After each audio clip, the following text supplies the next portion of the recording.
Hey everyone, this is Mike Wolf and welcome to the Spoon Podcast. This was a fun podcast. I had a chat with Steve Simoni, who is the CEO of BBot. Those of you who know about Restaurant Check at this point probably know about BBot. They provide technology that allows people to order at their table, and they have a new initiative going into the ghost kitchen and virtual restaurant space. So just a really interesting company.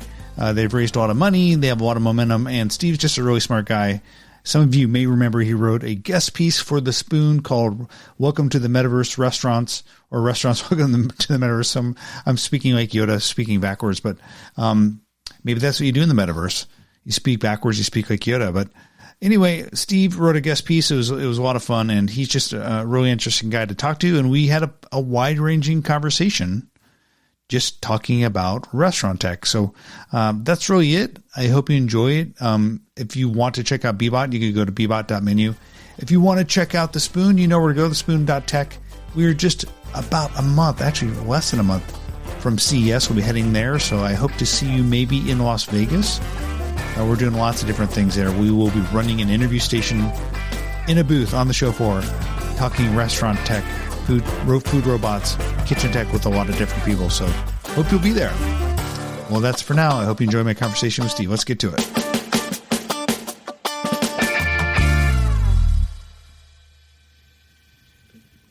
Hey, well, I'm really excited to be here with Steve Simoni, the CEO of BBot. Steve, it's been a while. How you been doing? It has been a while. I always love the when we do the variety hour, me and you, and talk restaurants. It's Restaurant Tech Variety Hour with my guest, Steve Simoni. You know, I was just talking in the pre-chat, like the last time I was on a business trip, which has been a year and 10 months, which would sound weird if it wasn't a pandemic. I saw you in New York City at the WeWork, and your hair's gotten a little bit longer since then. It has. I'm actually, it's too unmanageable now. It was the pandemic hair. So it's another inch away from I'm going to cut this and donate. I'm basically about to be done with this. So this is maybe the last time we do a podcast where I have long hair. Hey, we'll keep it growing. I think it's fine. So yeah, I always love talking with you. And part of the reason is you seem to be really diverse in your interests and kind of like always trying to push the edges on what restaurant tech can mean. And I think it even goes back to your origins, right? I don't know if a lot of people know that BBot got its start as like a restaurant robot company. Yeah, and actually, you're seeing a ton of robotic stuff in the news. I saw that. Did you see that Jamba Juice one? Yeah, that looks pretty good. But yeah, no, we started as an overhead ceiling robot. It's like a gantry crane, internet connected, so it would take your drinks from the bar to the table, across the ceiling.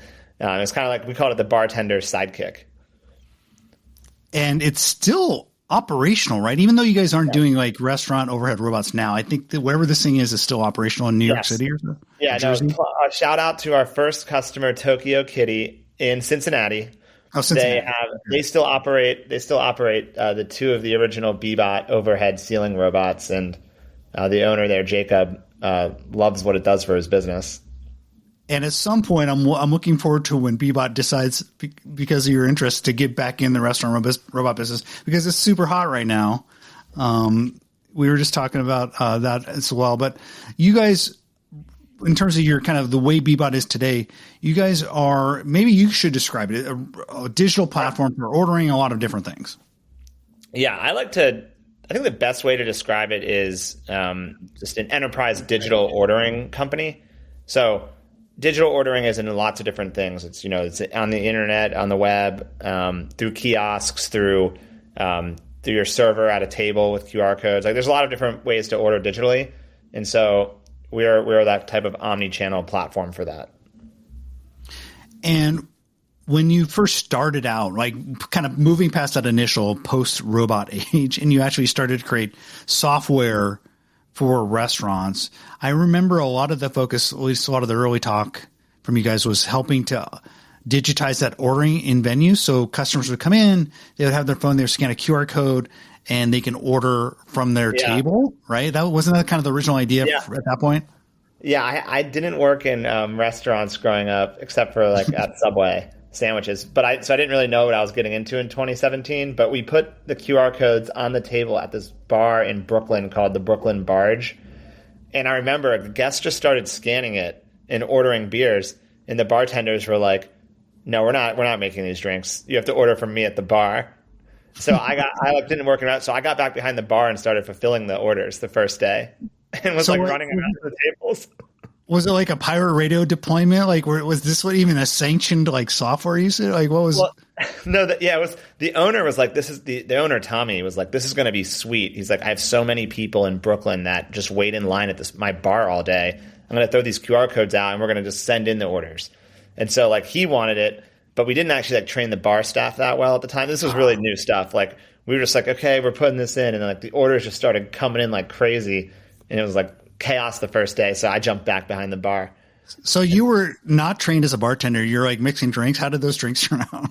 Well, luckily the menu at this place was quite simple. It was basically just like pouring rosé and like pouring like, tap beer and like just a couple like single liquor, single mixer cocktails. Like, it's a party bar. So it was like a speed bar. I'm just going at it.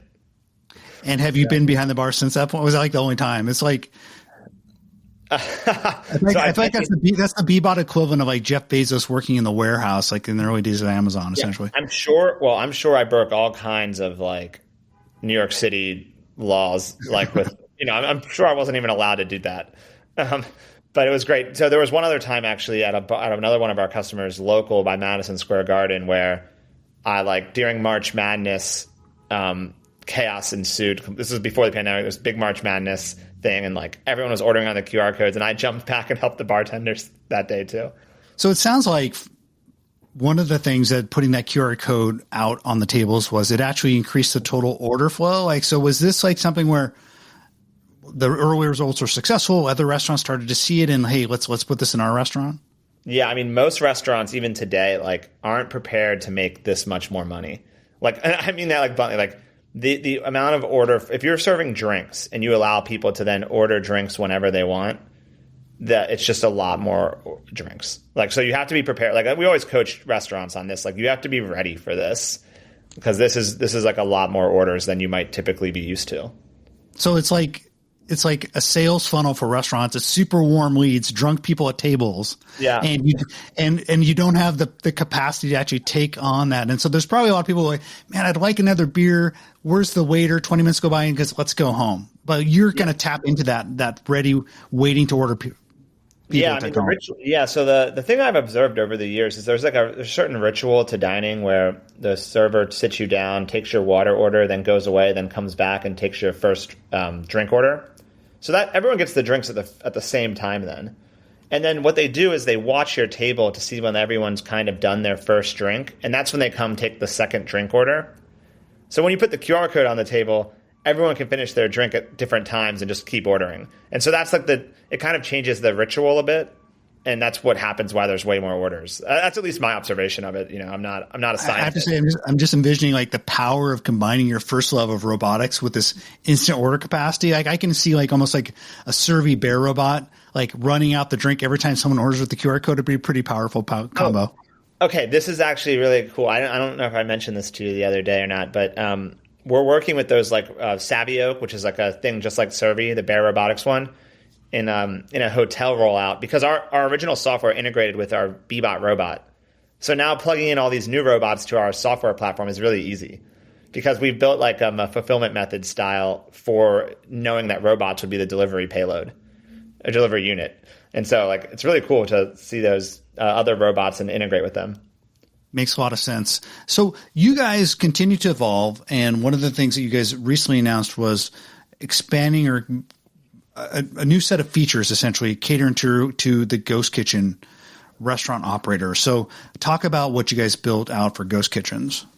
Yeah. So we had all this digital ordering stuff, and also we had a bunch of the hardware because a lot of the times the restaurants, if we didn't integrate with their point of sale, they needed their own screens to receive these QR code orders.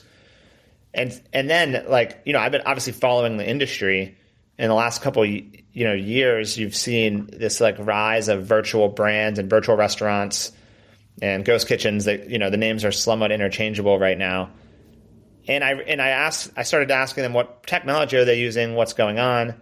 And in talking to them, what they were looking for was they wanted a company to work with that had all of the digital ordering and all of the hardware to receive the orders. And so we kind of just bundled up like two different parts of our product and then added a few extra features they needed around reporting and give them this full solution that we've released. And it's been really awesome to put that to market. We have some really cool customers that are like growing very fast in this segment.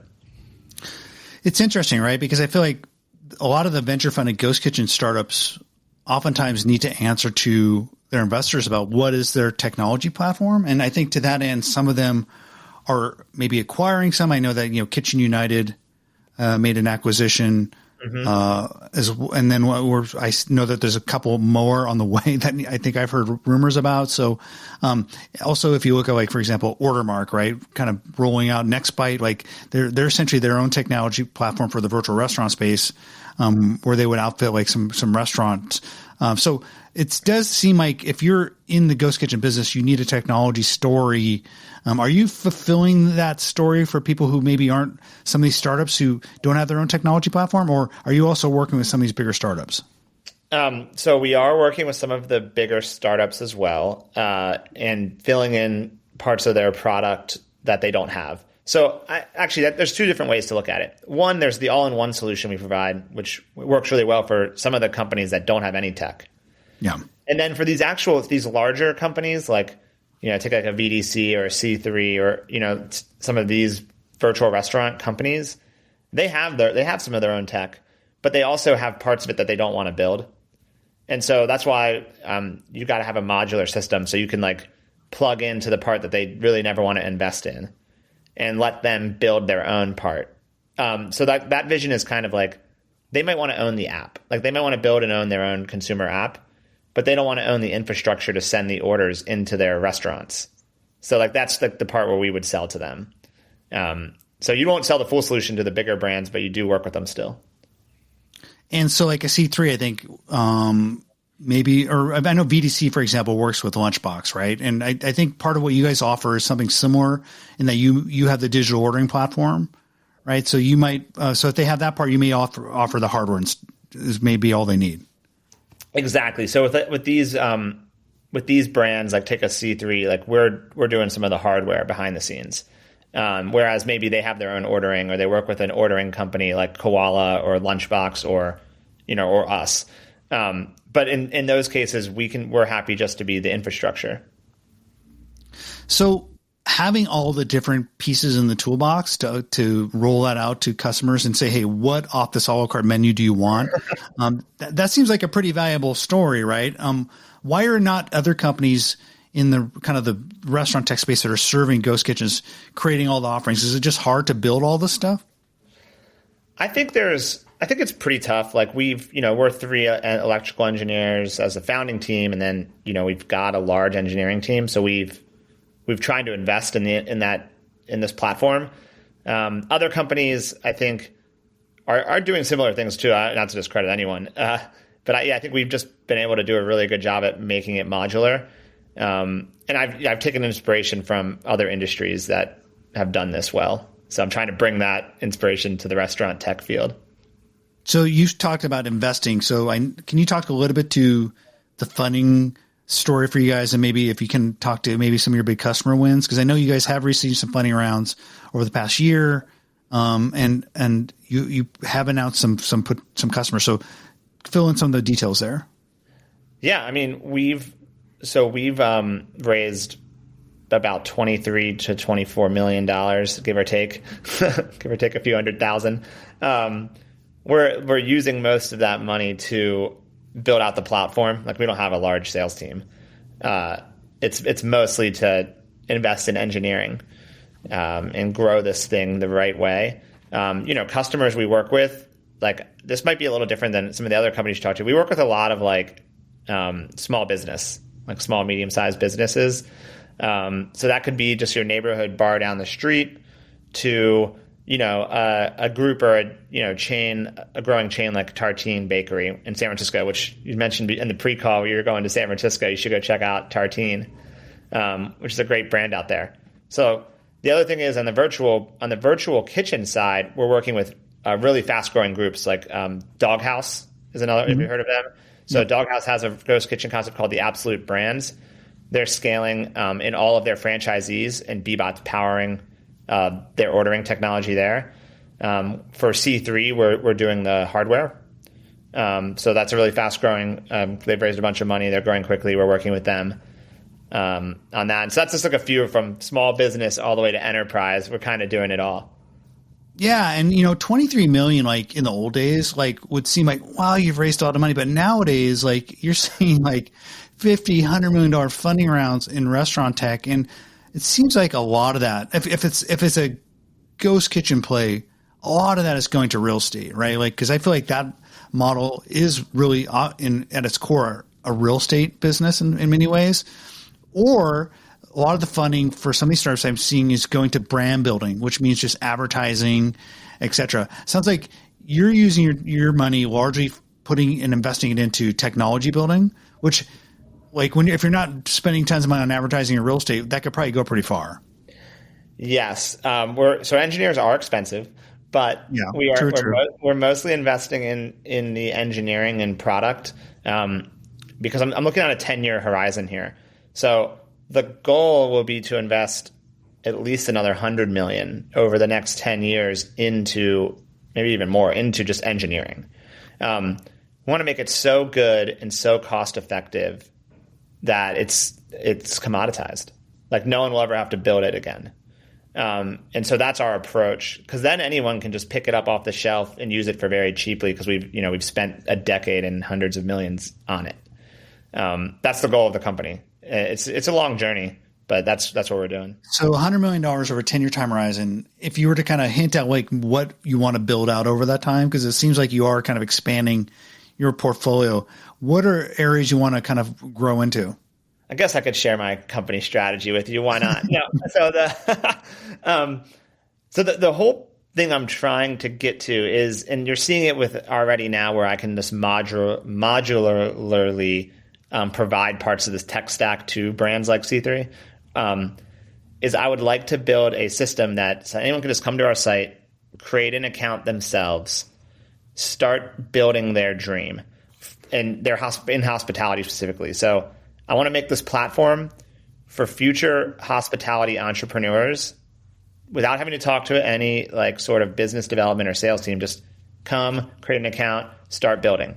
And that's what, because like I'm seeing all of these awesome new entrepreneurs start ghost kitchens, start delivery co-ops in their local market, start new little mini marketplaces. Like we're working with this guy called that runs a company called Black and Mobile. And he's like helping Black-owned business restaurants do e-commerce. So these are all these new types of hospitality entrepreneurs, and they're doing amazing things, but they need a platform they can just come to, create an account in a self-service manner, and start building their business. That's like why I need to invest so much in it to serve that audience. They don't have a solution today. It's funny. I wrote about this in a post where I wrote about the combo, the peanut butter and chocolate combination of ghost kitchens and robotics, because I feel like they go hand in hand. And I at the beginning, there's a quote I've been thinking about ever since Adam Brodman said it at our Smart Kitchen Summit in 2019. He said if he was like a young entrepreneur, he would basically start a ghost kitchen somewhere, put food robotics in it, and start rolling out food. And I just feel like that's kind of like your dream in some ways, right? Like just turnkeying these new generation of food robots. In your neck of the woods in New Jersey, there's a company called Pizza HQ. It's just basically building a big warehouse with like 5 picnic robots. Yeah, I think I saw you write about. I saw this story. I saw that you were talking. Yeah. No, when I'm looking, I do think that like we're a piece of the equation overall on just we really got to make I think the software needs to be self-service and full service. Self-service so that you can get started immediately, but full service in that if you need to extend it, you can work with developers or you can build on top of it yourself. So when you look at the existing space and you look at some of the big unicorns like Toast, do you feel like even these newer rivals over the past 10 years are ripe for disruption? Yeah, I think that I've written an article on this. The three companies I look at are in the public markets are DoorDash, Toast, and Olo. Toast is the point of sale company. DoorDash is the best marketplace, and Olo is this enterprise online ordering company. So there's like the three in our space in each of their segments. I think those three companies crushed it in the last decade. They did a great job. They've achieved really big things. I think that there's one more company that belongs up there with them, and that's a company that is essentially building an open self-service platform for the space. So, so in a sense, you're kind of saying that they could potentially either like filling in a hole in the marketplace, or like maybe the self-service company could take away a lot of their business over time. Yeah, I mean, if you follow trends of other verticals that aren't restaurants, like you'd see this trend of like consumerization of the enterprise. Enterprise buyers expect to be able to just start trying and using something immediately. Like they don't, these like old school, like 18-month sales cycles are a thing of the past. They still happen in our industry because we're catching up. But yeah, no, I believe what's happened in other industries will happen in restaurants, and there will be a company that is completely self-service, but also full service. So like the enterprise software model, right? That was pioneered by the Oracles and Microsofts of the world, which, still exists today. They still command a ton of market share because the relationships are in just kind of legacy built-in deployments. Restaurant tech is still in that era. But what I'm hearing from you is like, we need to move towards more kind of the self-service model, the software as a service model that really has kind of taken over the enterprise software market over the past decade. Yeah. I mean, look, if you look inside of an enterprise, like just a random company X, like you'll see a ton of operations people that they'll just go and make a Zapier account or a trade account, and they'll start making automation internally without getting approval from IT. Like the whole enterprise world has changed, and I believe that we can bring that to the restaurant industry. And if you look at like restaurant operators, right, they're not IT guys. They don't necessarily want to hire an IT guy, right? And so I think that it's a natural fit for a restaurant operator, whether it's independent one store operator or like a small operator, or even like a big chain, to make things much easier for them from a technology perspective.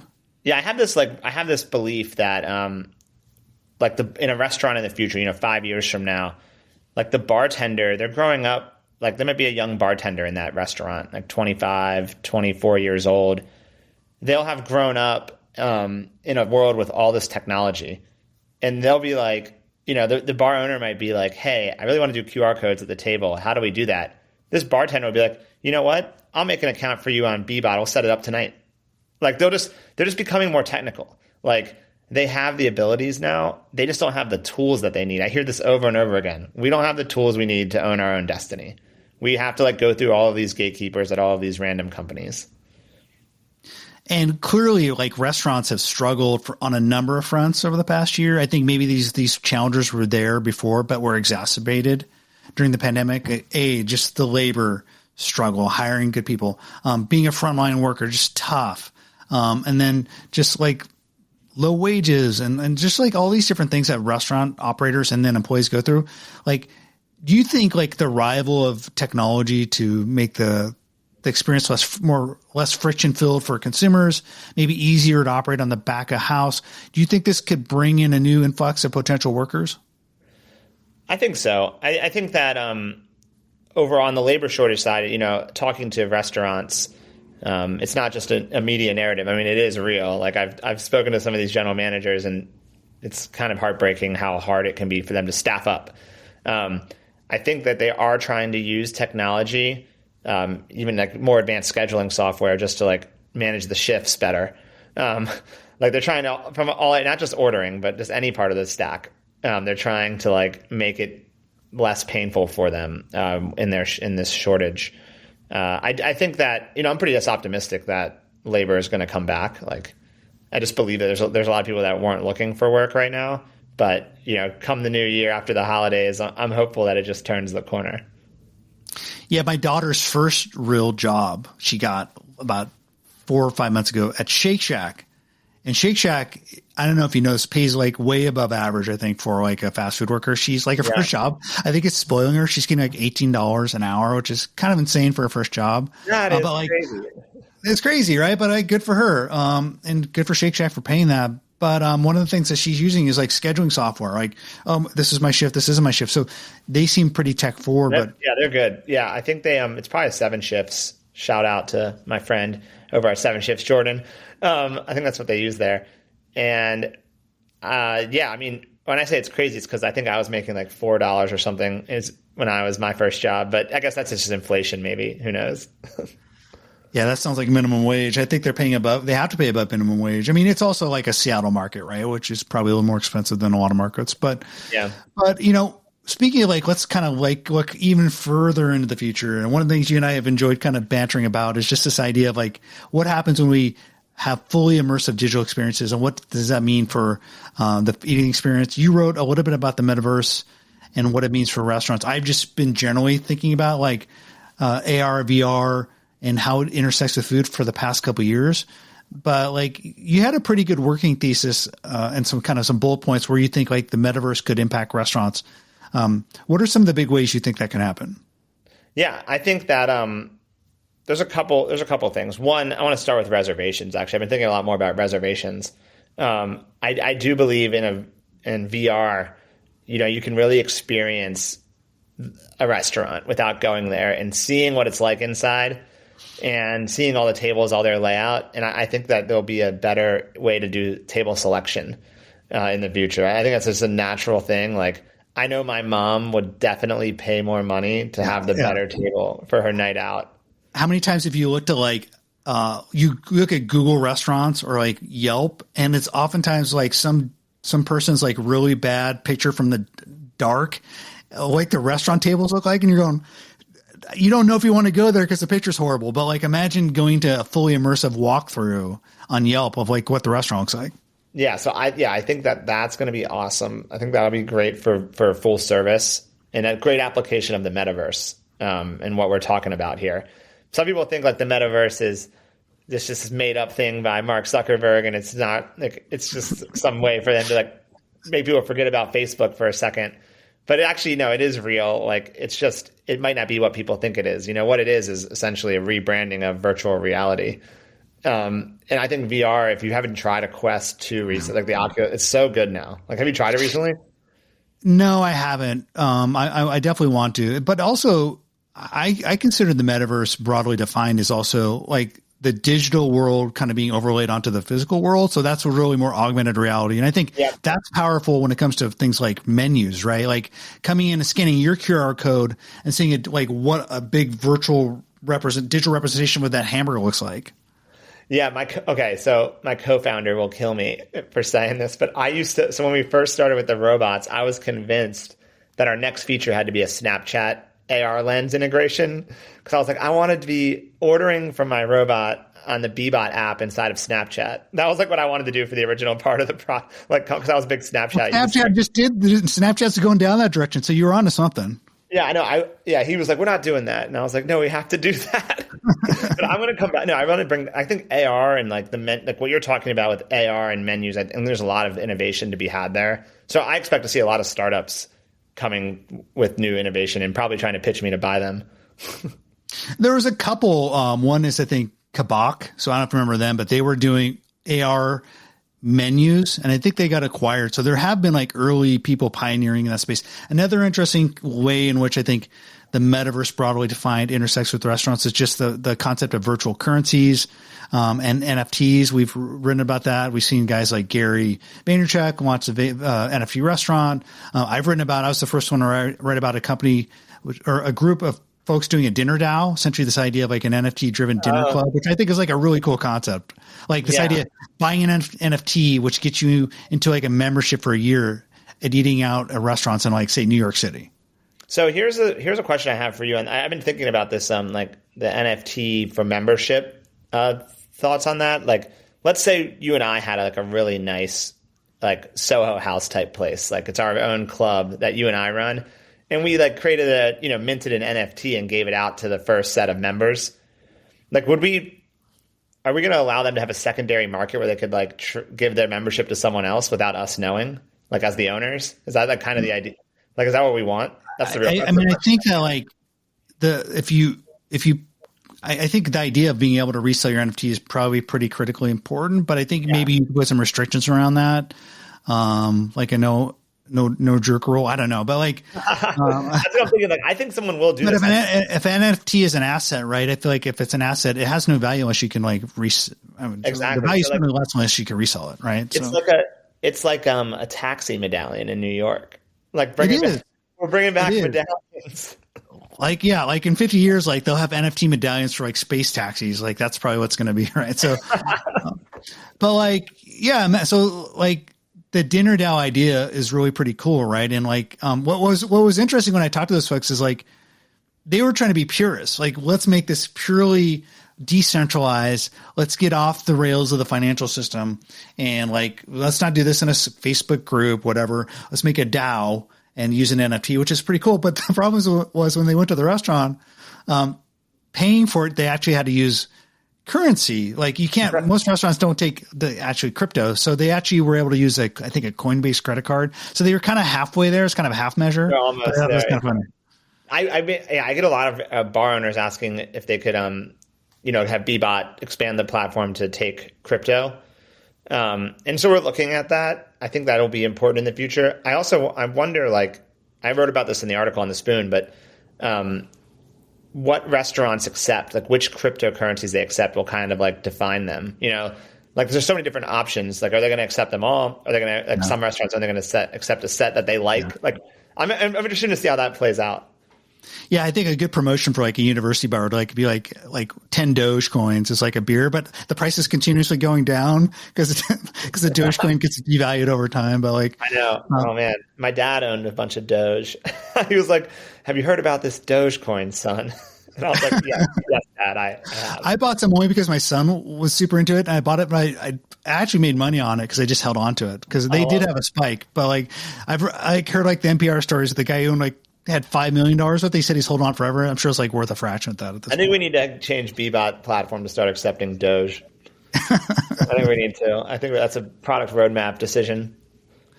Some of that $100 million will be invested in Dogecoin expansion. But so exactly. One of the reasons I enjoy talking to you, Steve, is like, you're always thinking about the future and kind of where things are going. If you were to like look like 5 years in the future, 10 years in the future, kind of like final question, like what are you most excited about? Yeah. Okay. So most exciting. Well, there's two things I'm really excited about. I know you asked the most, but there's two. One is I really do think on the like quick service side of the house that you're going to see a really fast proliferation of these like Jamba Juice style robotic solutions. Like the prepper. I think it's finally there. I was skeptical for years, but I think I've like witnessed a bunch of these, and I've gone to some like startups in Brooklyn and seen them making some of this stuff. Mm-hmm. I'm really excited about the proliferation of that technology in like the casual, like quick service environment. So I think that's one. And then two, I do believe that QR codes at the table they're gonna win out. Like, I'm excited about that. Like, I believe where the culture is switching to that style of ordering, even in a full service environment. And I think that it's somewhat, can be scary. You can read in the, Wall Street Journal or New York Times, people saying, bring back the paper menus. But I think that the benefits are just too great to the restaurant owner. The bar owner, the restaurant owner, it's so massively business. It transforms their business. And I'm excited to see that play out. Like, it's really awesome. If you look at like the grocery store format, like when I go to like my grocery store, like half the people are going to self-checkout and then like half are going to the cashier. Like, will we see hybrid restaurants where maybe this is kind of the fast people who just want a friction-free, don't want to interact with the human, they use their QR codes, and then some might want waiters? Or is it going to be either or, like where you just have like, this is like a human-centered, full-service, waiter-driven restaurant, and this is a QR code-driven restaurant? I think on a 10-year horizon, you'll be going like there'll be a filter on OpenTable or something that says I want like this interesting experience where humans take my order. Like I do. Like I think that it's just going to be so valuable to the restaurant. Like one of the things that's happening right now is you'll hear bar owners say like, oh, I think we got to keep servers, or I think we got to keep the waitresses because people like ordering from that. But like there's a whole generation coming up that just actually loves like using their phone. And it's kind of a disconnect between the age of the owner and like the age of the new generation of diners. I don't think they'll be hybrid that much, is what I'm saying. Like, I think, to answer your question, I think it'll be mostly QR codes. Yeah, I think that probably makes sense. It'd be hard to kind of have a balance of like a half and half restaurant. So I want to optimize. Restaurants need to optimize towards a flow. So I think it makes sense. But I do think there will be places that are like the old school. Like, you'll have that old school diner with you have to order and it only takes cash. Like, that'll be a style of restaurant as like a come to this old style place and remember the era before. Before crypto, before you paid with Bitcoin. Yeah. But I'm excited to see it all play out. I mean, we're right on the forefront. I mean, I have all the data. I'm watching it because I'm building it. Well, it's exciting. So we'll have you back in a year or so to tell us what the data's telling you. But Steve, as always, I enjoy talking to you. Yeah. Thanks a lot, Mike. Appreciate it. Well, that was fun. I always enjoy talking to Steve. He's a really interesting guy, has lots of great, sometimes provocative opinions, which I always appreciate. And so it's fun to hear what he's thinking and where he sees things going and how he actually plans to build out his company as we look down that 5 to 10 year time horizon. So I hope you enjoyed that. I know I did. As always, please subscribe to the Spoon podcast if you haven't already. Give us a good review in iTunes or Apple Podcasts or whatever it's called now, or wherever you listen to podcasts. And I hope to see you in Las Vegas at CES. All right, folks, we'll talk to you soon.